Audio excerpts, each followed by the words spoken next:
Carta de Paulo aos Romanos, capítulo 1, versículo 17. Carta de Paulo aos Romanos, capítulo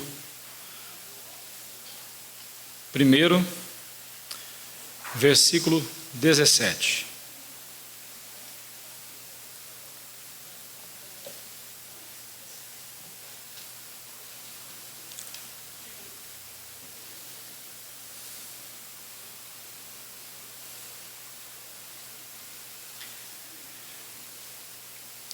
A comunicação da palavra de Deus, meus irmãos, ela deve ser entendida da seguinte forma: não somente o pregador deve ser fiel às Escrituras, quando estiver pregando, quando estiver ensinando-as, como também deve haver da parte de quem está recebendo a palavra de Deus, a congregação, deve receber a palavra de Deus com santo temor, piedade e amor. Você deve se esforçar ao máximo, o tempo todo, para não permitir que a sua mente se divague por pensamentos distantes da palavra de Deus. Quando você perceber que o seu pensamento está fugindo do que você está ouvindo, seja qual for o pensamento, lute contra ele e se volte para a palavra de Deus.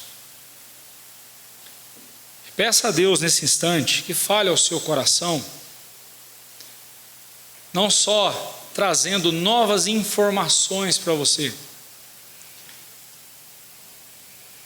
mas sim que essa verdade que você ouvirá transforme o seu coração.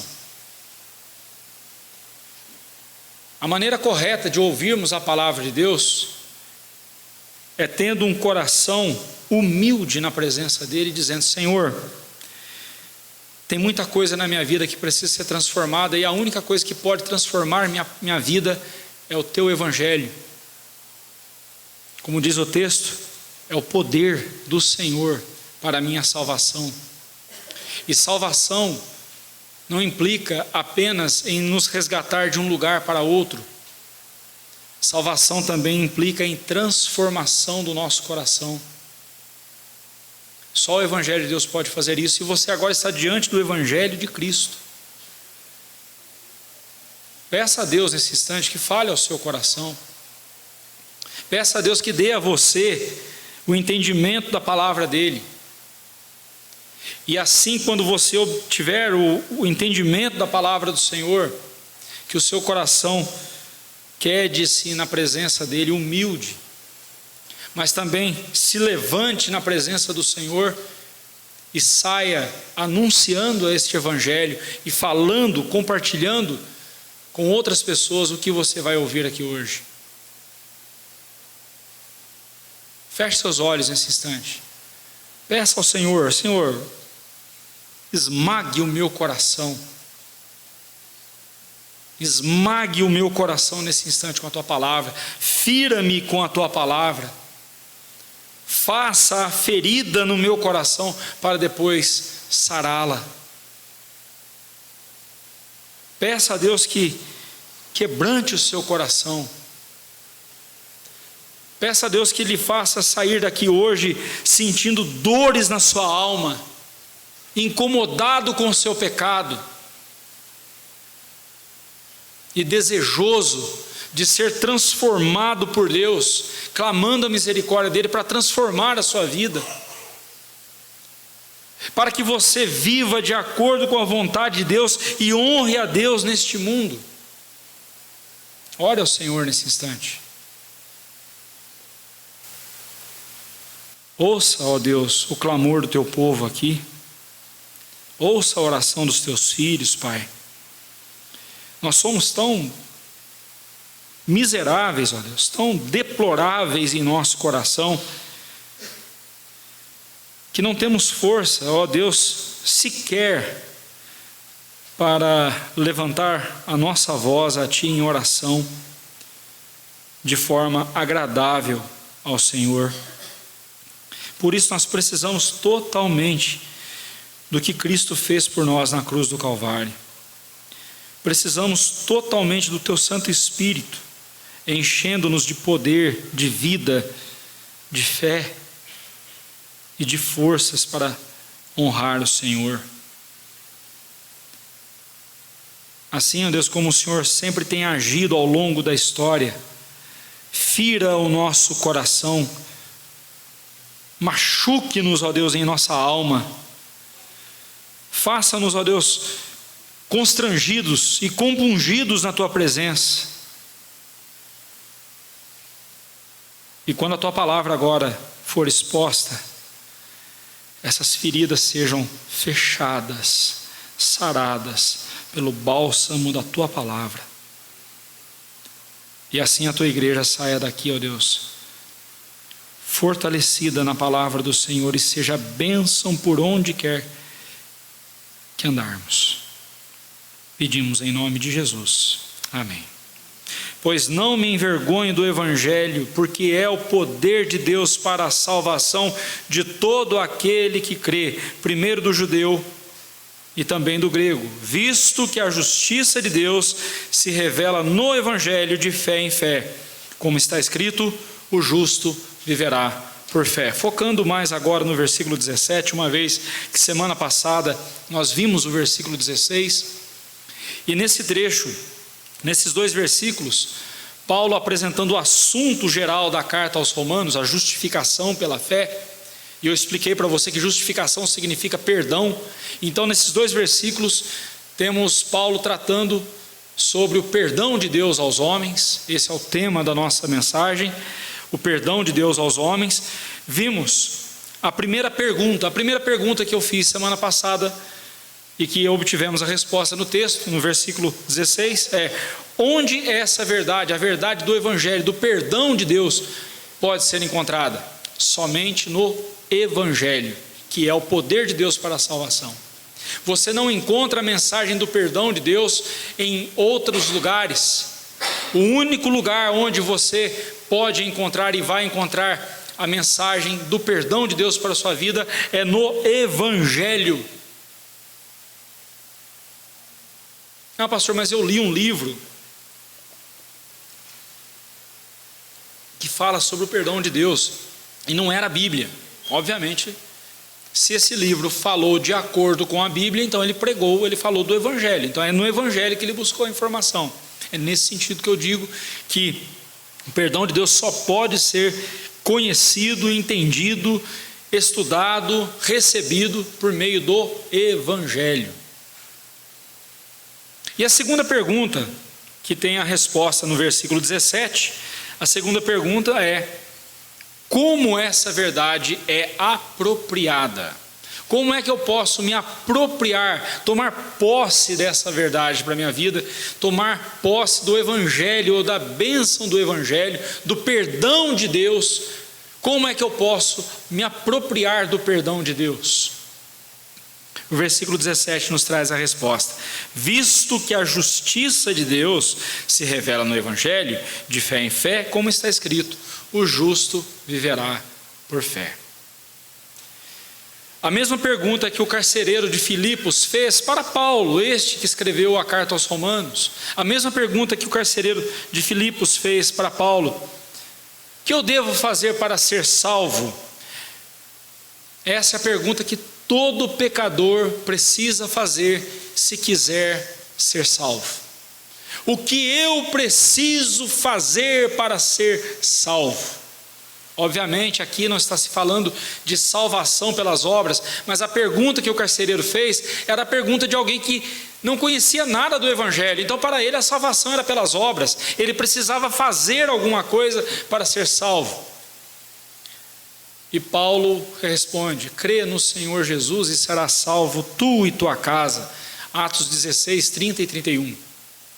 E essa é a resposta. Se você quer ser salvo, é isso que você precisa fazer: crer no Senhor Jesus. E não só você, mas toda a sua casa. Pastor, mas isso foi promessa para o carcereiro.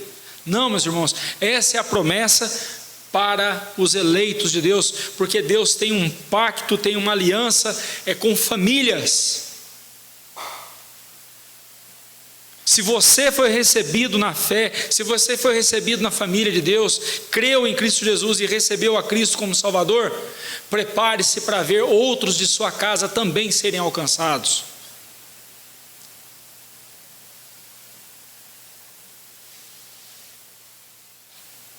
Deus se agrada em fazer isso.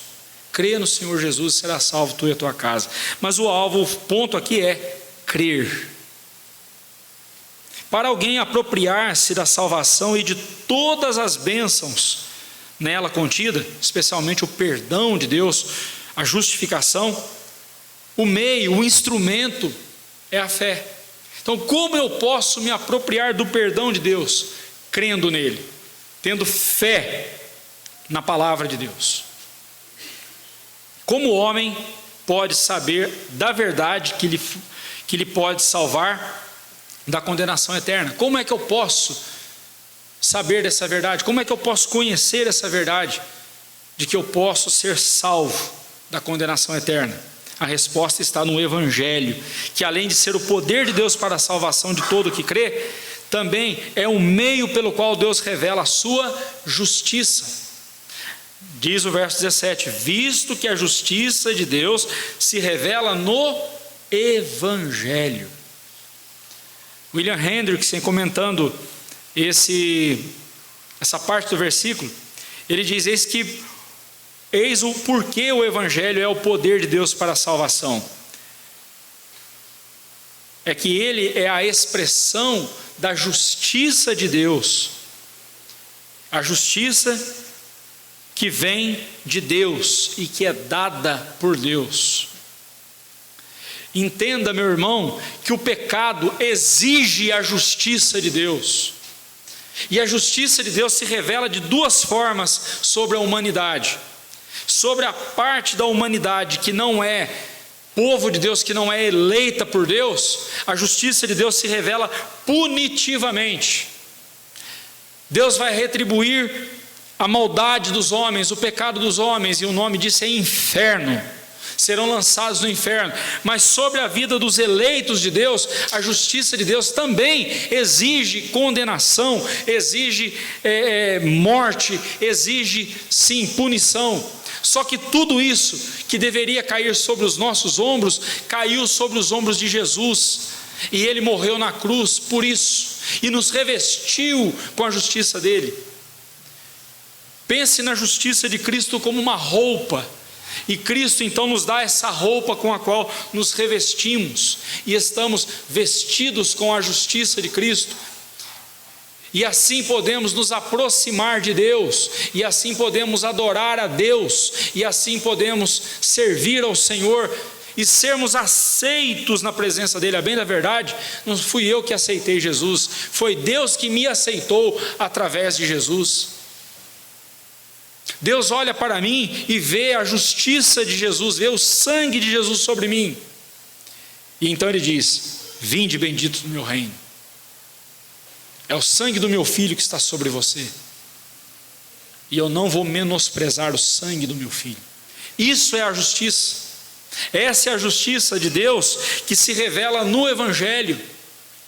E eu só posso conhecer essa justiça através do Evangelho, através da palavra de Deus, através do que Cristo fez. Porque o Evangelho não é uma teoria, não é um ensino.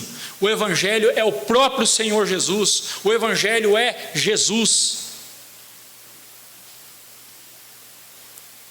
A palavra justiça vem do grego de kaiosune, que significa a posição justa dada por Deus, o caráter justo que pertence a Deus, a atividade justa que procede de Deus. Ou pode ter também um duplo significado: a justiça pessoal de Deus e a justificação que Ele concede aos pecadores, declarando-os e aceitando-os como justos à sua presença. Então, quando falamos da justiça de Deus, estamos em nós, em relação ao povo de Deus, em relação aos eleitos, o que nós vemos é a justiça de Deus, é o caráter santo, reto de Deus, o qual deve ser encontrado também em nós. Mas como esse caráter reto e santo pode ser encontrado em nós, se somos pecadores? Pode ser encontrado porque Jesus colocou em nós, imputou a nós a sua justiça, pôs sobre nós a sua justiça. Isso é o perdão, é Deus dizendo o seguinte: você é um pecador, sim, mas eu te aceito na minha presença e não há mais condenação sobre você, porque sobre mim, sobre você está a minha justiça. Eu te vejo justo, porque eu vejo a minha justiça em você. Não foi você que produziu essa justiça, fui eu que coloquei essa justiça sobre você. É disso que o versículo 17 está tratando. Martinho Lutero, ele lutou com esse versículo, antes da sua conversão. Lutero era um homem que buscava com todas as suas forças ser salvo.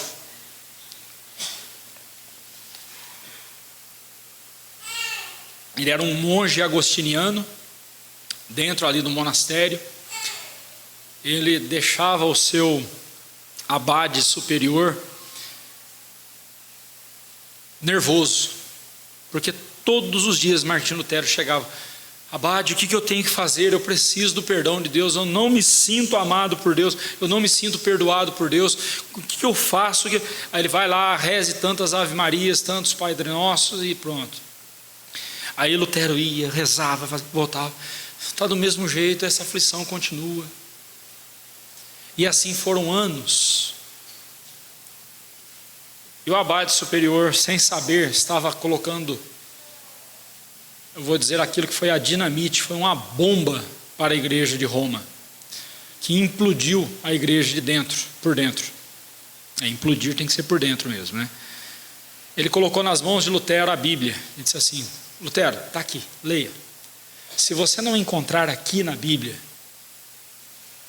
você não vai encontrar essa resposta em lugar algum. E Lutero começou então a devorar as Escrituras e ler, estudar. Quando ele se depara com esse versículo o incomodou, e esse versículo não saía da cabeça dele.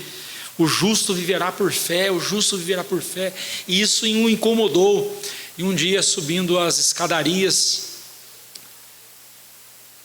lá em Roma, ele subindo, na sua visita que ele fez a Roma, subindo as escadarias, de joelho, em cada degrau que ele subia, ele rezava uma Ave Maria e um Pai Nosso. Outro degrau, uma Ave Maria, de joelhos, outro Pai Nosso. E assim subindo. Quando ele chegou no topo da escada, quando ele terminou a sua via sacra, quando ele chegou lá no topo, esse versículo veio como um raio na cabeça dele. Mais para frente, literalmente um raio o atingiu mesmo. E a Igreja Católica diz que ele ficou louco. É sempre assim. Quando você não tem argumentos, você traz o que se chama de argumento ad hominem, ou seja, em vez de você argumentar contra o argumento da pessoa, você ataca a moral da pessoa. Isso aí é comum do ser humano. Mas aí então Lutero lá subindo a escadaria, lá no topo da escada, quando ele termina a sua penitência, esse versículo vem: o meu justo virá por fé. Então ele diz assim: se é por fé, de que adianta tudo isso que eu estou fazendo? E assim então o Espírito Santo abriu-lhe o entendimento. É por fé. É por fé na pessoa de Jesus, é por fé no sacrifício de Jesus, é por fé no poder de Jesus, é por fé na graça de Deus. Não é por fé no que eu faço, é por fé no que Cristo fez por mim. Não se trata do que eu faço para Cristo, mas se trata do que Ele fez por mim. E aí então ele começa a meditar. na obra de Cristo. Agora, com fé no que Cristo fez. Não só crendo que Cristo fez, mas crendo que o que Cristo fez é suficiente. Não requer mais nada da minha parte a não ser a obediência em amor, como prova de amor, como prova de gratidão, mas não como base de troca, não como moeda de troca. Eu estou fazendo isso para Deus me dar aquilo que eu preciso. Não, eu estou fazendo isso para Deus porque Deus já me deu tudo que eu preciso para servi-lo, e eu quero servir a Deus de coração, eu quero servir a Deus com amor.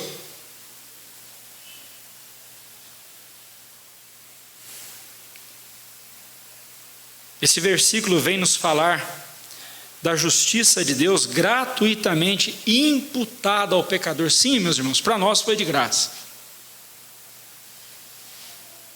Para nós foi de graça. Mas teve um alto preço. Foi o sangue do Santo Filho de Deus.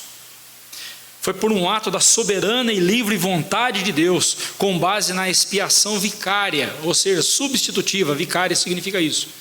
Em português, a nossa língua é vigário, né? E você lembra do sacerdote papista, né? O sacerdote católico, o vigário, né? Vicários, no latim significa substituto. Então Cristo nos substituiu na cruz, fazendo dela uma possessão para o próprio pecador, que por meio da fé é dada por Deus. A justiça, o perdão de Deus nos é dado gratuitamente em Cristo, e é pela fé que nós recebemos essa bênção. É tão fácil assim? Não, não é fácil assim, porque para ter essa fé, o pecador precisa da vivificação do Espírito Santo. Sem o Espírito Santo vivificando o coração dele, o pecador não consegue crer. Ele até pode entender, ele até pode concordar, mas crer no sentido de entregar-se a essa verdade, e receber essa verdade, e viver de forma agradável a Deus, por conta de ter recebido essa bênção, a justiça de Deus, somente por obra do Espírito Santo, vivificando o coração do pecador. Seria tão mais fácil se a gente pregasse o Evangelho para pessoas a quem o Espírito Santo já tivesse dado a vida, né? Vivificado, né? Seria tão mais fácil. A gente não perderia tempo, a gente sairia, né?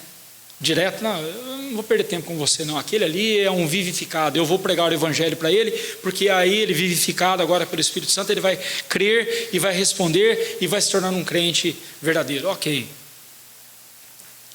Mas não é assim, nós não temos, graças a Deus a gente não tem essa condição de saber disso.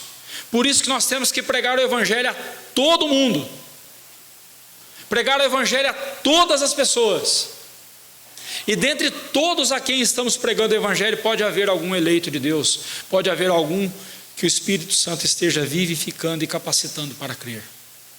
Pode ser também que não tenha ninguém. E é tão maravilhoso a gente ver pessoas sendo convertidas a Cristo, né? É uma das coisas mais maravilhosas que existe.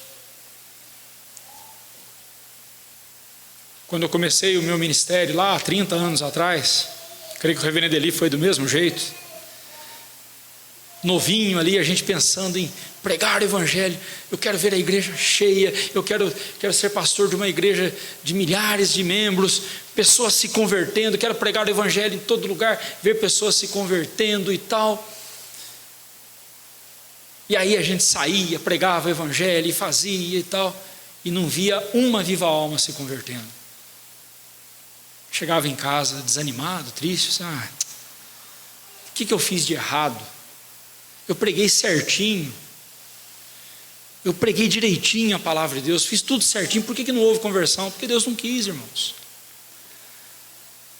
Um professor nosso lá no Instituto Bíblico, Eduardo Lani, o reverendo Salvador Moisés, dizia o seguinte: o nosso departamento é o de propaganda, o administrativo é de Deus.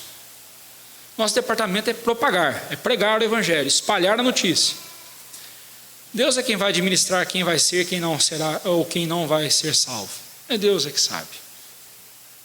Preguemos o Evangelho. Mas nós temos aqui uma verdade que desarticula, destrói e machuca o nosso coração,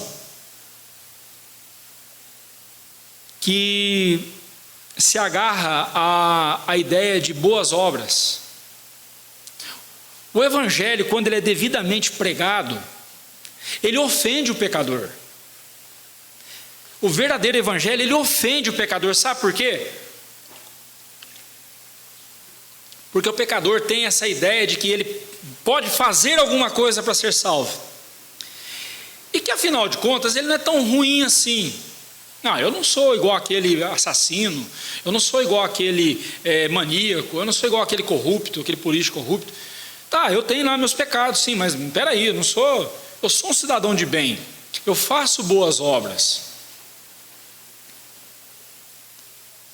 Então por que Deus não me salvaria? Poxa vida, Deus estaria perdendo se Ele não me salvasse. Estaria perdendo muito, né? Olha só. Esse é o coração orgulhoso, esse é o coração do pecador.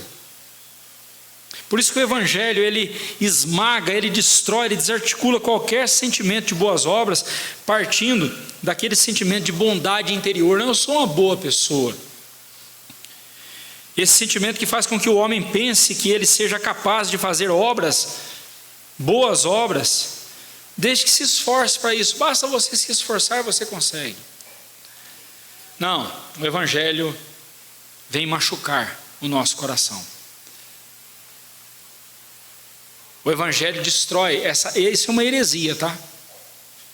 É uma heresia dizer que eu posso, com as minhas obras, me salvar. Isso é uma mentira, é uma heresia, que vem sendo anunciada desde o Éden. E muitos acreditam nela, muitos crentes inclusive.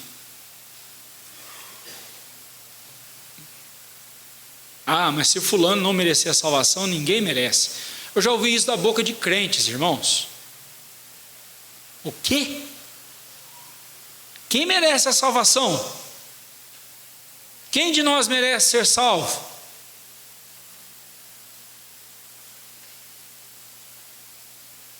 Ah, mas eu não faço mal para ninguém, eu sou amigo de todo mundo na cidade me quer bem.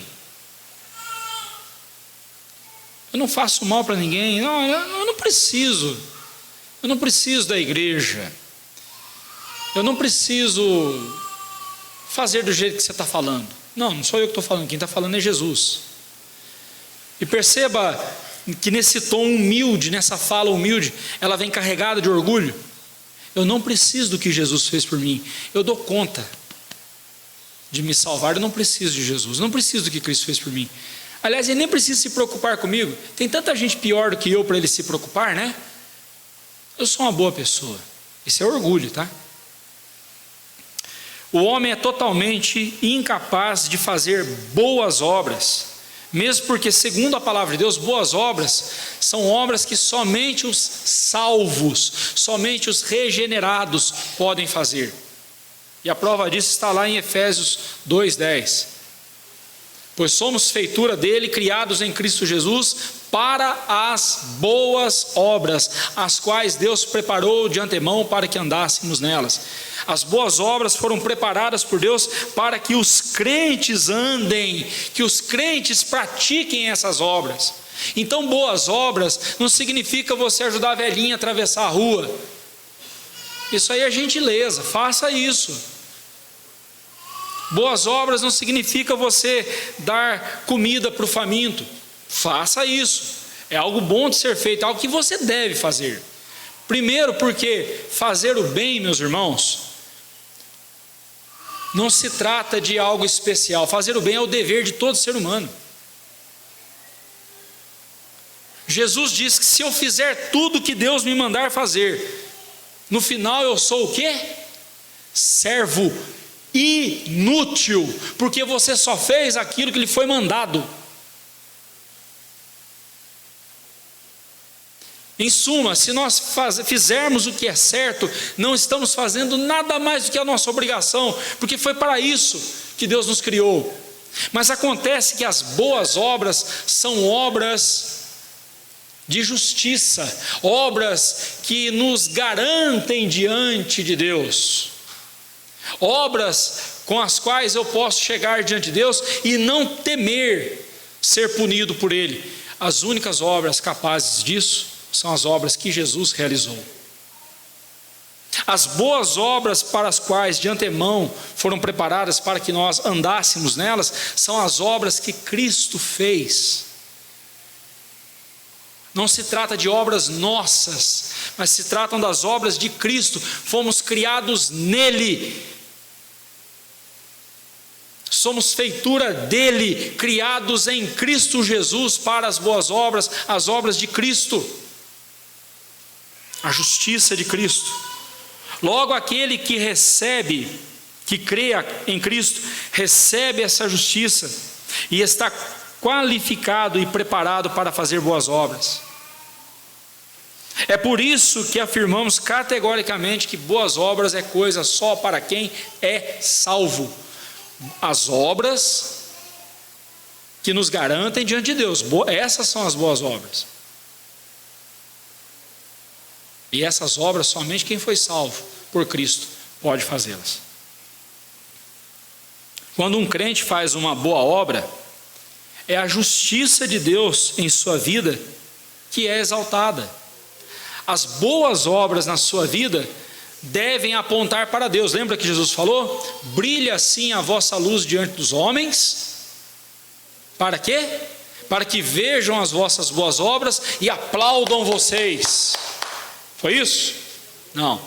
Vejam as vossas boas obras e glorifiquem ao vosso Pai que está nos céus.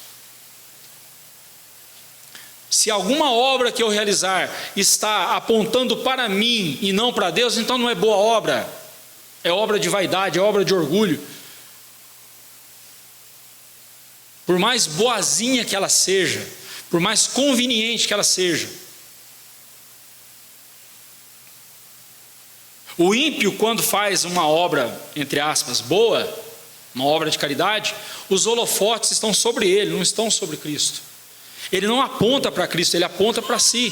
E esse ano você vai ver muito isso acontecer. Muitos candidatos, todos os candidatos, especialmente os que estão na ativa, eles vão chegar pedindo seu voto, dizendo: olha só o que eu fiz isso, fiz aquilo, mas você não fez nada mais do que obrigação, caramba.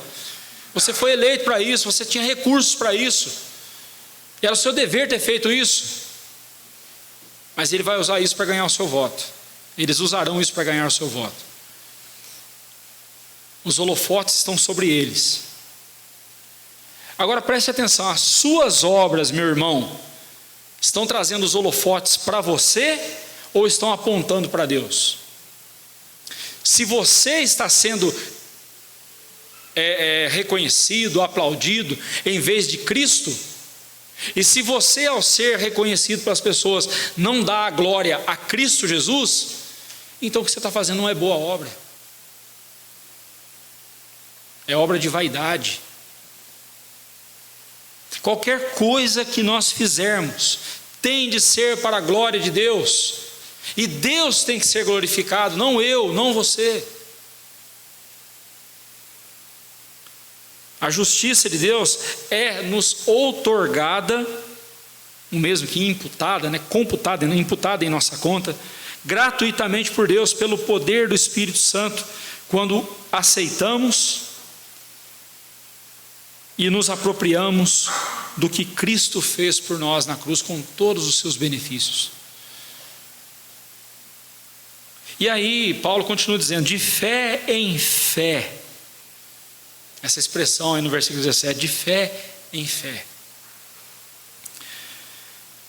Após ser vivificado pelo Espírito Santo e capacitado a crer, então o regenerado, o salvo, ele passa a dar um passo de fé. Uma vez que ele deu um passo de fé, ele vai dar outro passo de fé. Em outro momento de sua vida, outro passo de fé.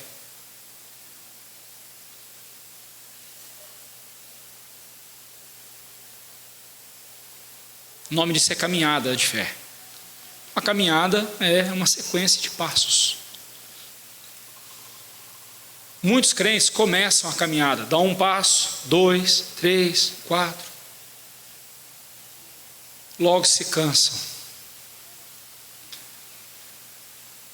Param à beira do caminho e param a sua caminhada.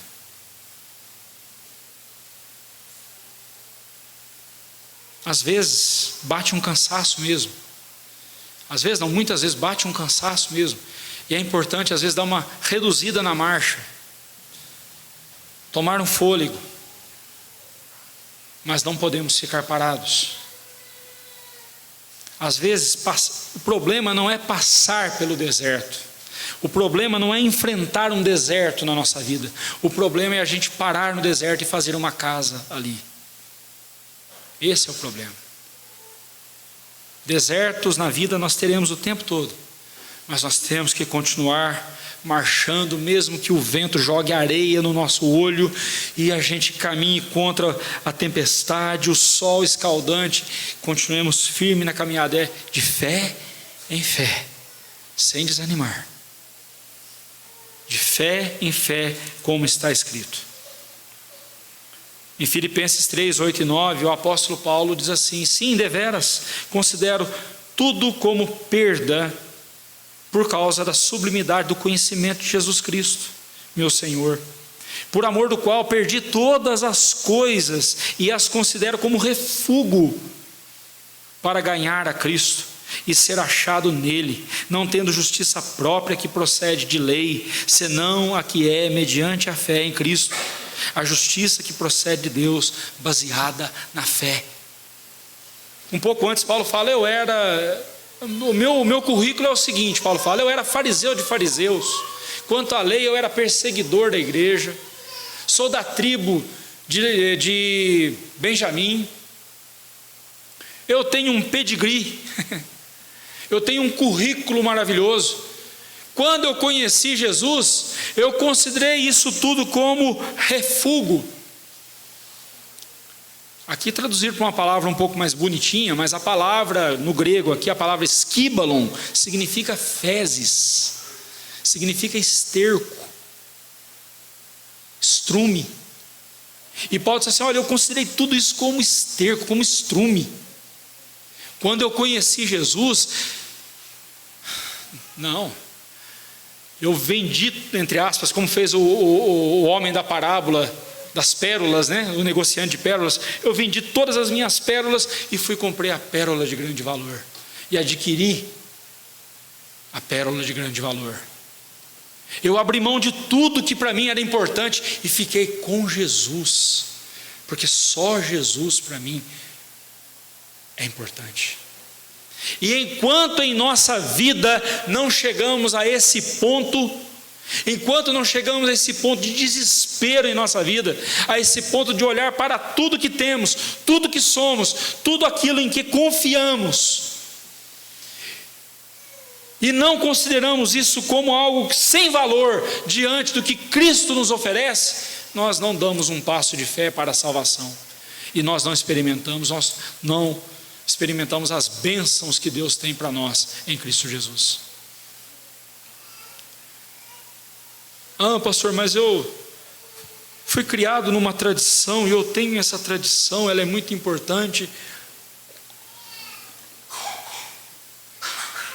Certa feita, um rapaz visitou a nossa igreja, não aqui, numa outra igreja que eu pastoreava, visitou a nossa igreja. Esse rapaz ficou impressionado, maravilhado com a pregação da palavra de Deus, então ele disse assim, achei a igreja que eu estava procurando, quero conversar com o senhor, pastor. Eu fiquei um sábado, recebi ele lá na igreja, e fiquei 6 horas conversando com esse rapaz, das 3 da tarde às 9 da noite, conversando. Ele era ex-seminarista da igreja católica, ele havia deixado o convento lá e o seminário, ele ia ser padre, deixou, e aí ele estava procurando, e quando ele ouviu a palavra de Deus, ele ficou maravilhado.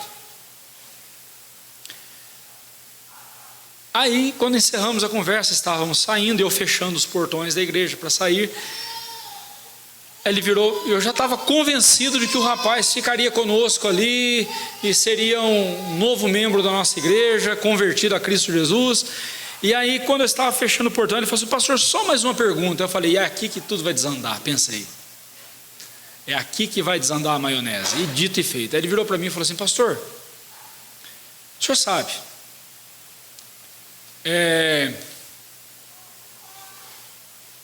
eu fui batizado na igreja católica, tal, tudo mais, tal. Eu queria saber do senhor o seguinte: eu preciso ser batizado de novo? Ele falou: eu preciso ser rebatizado? Eu disse: não, você não precisa ser rebatizado. Você precisa ser batizado. Não existe rebatismo, você precisa ser batizado. Mas como assim?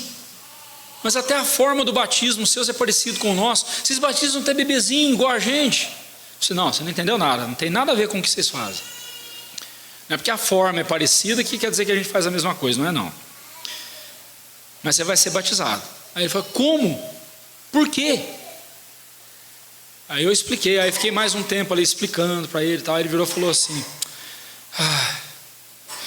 eu não vou conseguir abrir mão da minha tradição. Então tá, lamento. Bem, se você não estiver disposto a abrir mão daquilo em que você confia, achando que é isso que vai te salvar diante de Deus, se você não estiver disposto a abrir mão da sua bondade que você acha que você tem, se você não estiver disposto a admitir que você é um miserável pecador e que precisa desesperadamente de Jesus, é porque você ainda não reconheceu que Jesus é o único tesouro que realmente importa. Quando dissemos que Deus nos capacita com fé, não quer dizer que Deus crê por nós, não. Ele põe vida em nosso coração e assim nos dá a capacidade de crermos nele. E é por isso que Jesus é lá em Hebreus 12, 2, chamado de o autor e consumador da nossa fé.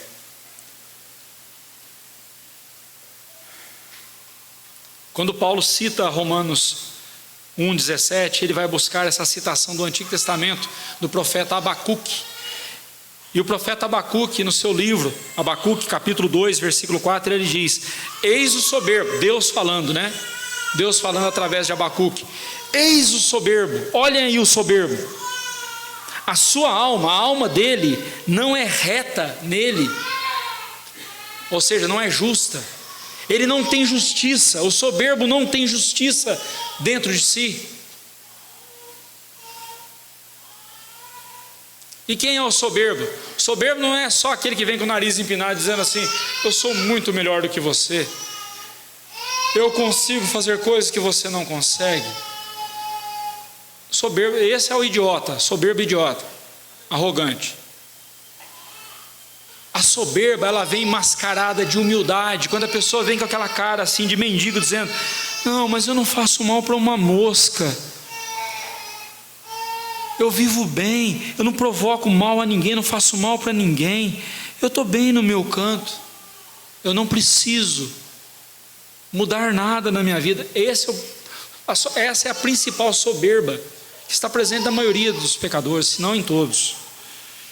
E Deus fala: a alma dele não é reta, a alma dele não é justa, ele não tem justiça dentro do seu coração, porque ele é soberbo. Mas aí Deus diz: opa, está um coral bonito hoje aqui, hein? É um coral bonito das nossas crianças, um fazendo contralto, outro fazendo tenor, tá chique, é assim mesmo. Mas aí Deus termina dizendo assim: mas o justo viverá por fé, ou pela fé. O justo viverá pela fé, ou seja, aquele que tem a justiça de Deus no seu coração, ele vive pela fé em Deus, ele põe a sua fé em Deus, ele confia no Senhor. A retidão da alma é a justiça encontrada no justo, e que não é encontrada no soberbo. E aqui eu encerro, lembrando da pergunta que eu fiz para você semana passada, quando eu comecei o sermão. Não sei se você vai lembrar, eu vou refrescar a sua memória. Como que está a sua prática de perdão? Como está a sua prática de perdão? Quando o Senhor Jesus disse: portanto, sede perfeitos como perfeito é o vosso Pai Celeste, lá em Mateus 5,48, ele referia-se à prática do amor e do perdão. Sermos perfeitos como nosso Pai Celeste é perdoarmos como nosso Pai Celeste nos perdoou. Como Deus perdoou você? Como que Deus te perdoou? Primeiro, quando você sequer sabia que necessitava do perdão dele.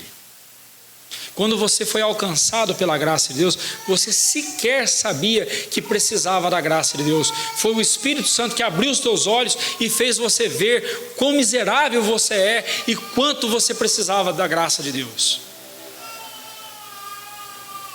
Então posso dizer que foi Deus quem deu o primeiro passo, Deus quem veio até você e te buscou e te perdoou.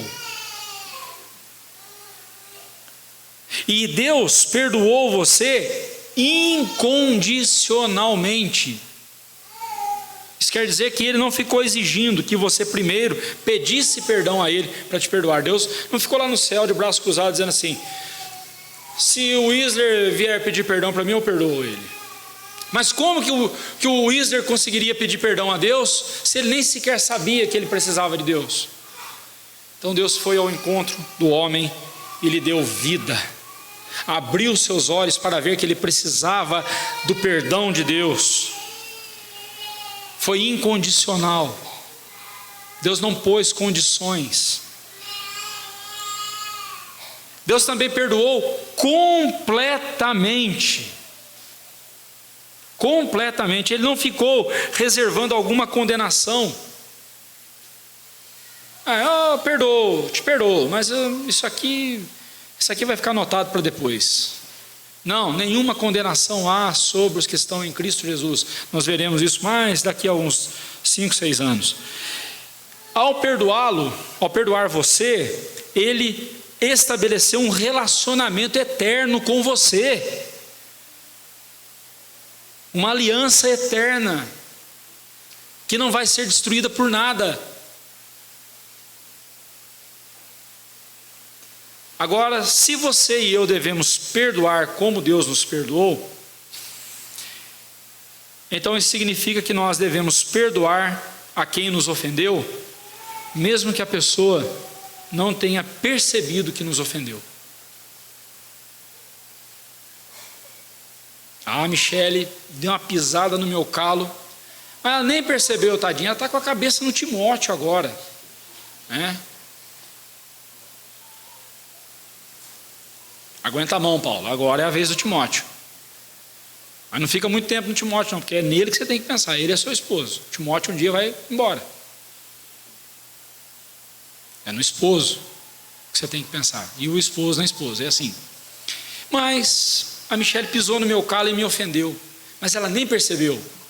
Mas eu estou com a raiva no meu coração. Mas se ela pedir perdão, eu perdoo. É assim? Não. Eu já tenho que dispor no meu coração a perdoá-la. E se caso ela se der conta de que pecou contra mim e vier: Olivar, eu quero te pedir perdão. Fica tranquilo, minha irmã, já está perdoada. Vai em paz. Não tem nada que pedir perdão, eu já te perdoei. Vai em paz.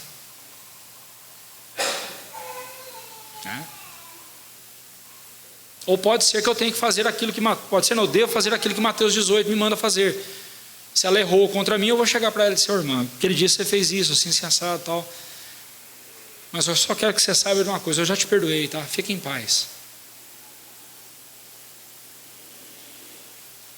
Devemos fazer assim. Não podemos deixar pontas soltas. Você não pode impor condições ao seu ofensor. Você não pode impor condições.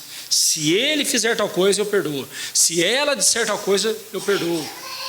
Não, Deus não impôs condições. Ele foi até você e te salvou e te perdoou.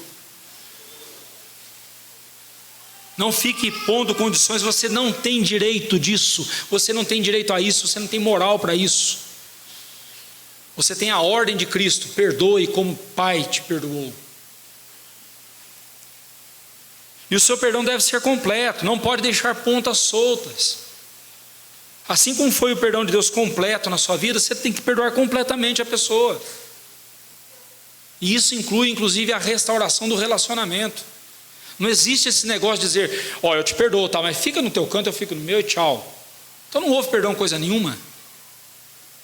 Não houve perdão coisa nenhuma. Houve só uma acusação maquiada de perdão. E o que ficou foi só a acusação.